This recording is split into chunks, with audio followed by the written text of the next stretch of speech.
Greetings. This video has a prophetic message for General Muhoozi Kainerugaba.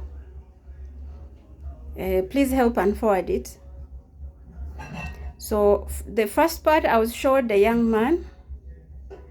He was a Runyankole speaker, but he was speaking in Luganda. And he was at a military facility. He was fresh out of school. He had just graduated from school, dark complexion, he's really young.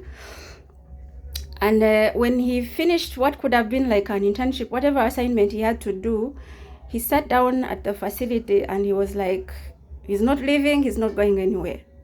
So I wondered how he was going to, convince the authorities that he was qualified to stay and what value he would add, but he made it clear he was not going anywhere.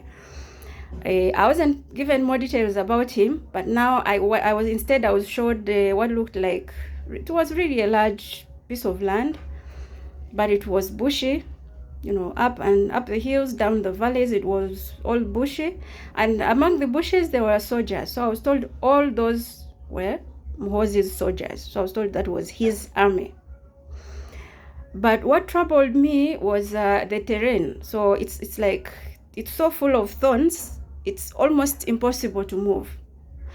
And the type of thorns, maybe that will have some significance, I don't know, but since the spotlight was on the thorns, they are the type that you barely see the stem. It's low, almost on the ground, and these small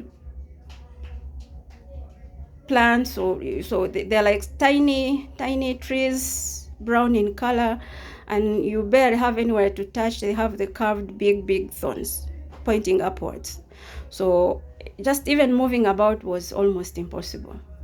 So I do believe, well, the scriptures say that the Lord is the one who has the interpretation, and from so far what I've studied, I see that those who humble themselves and approach the Lord, he reveals more to them.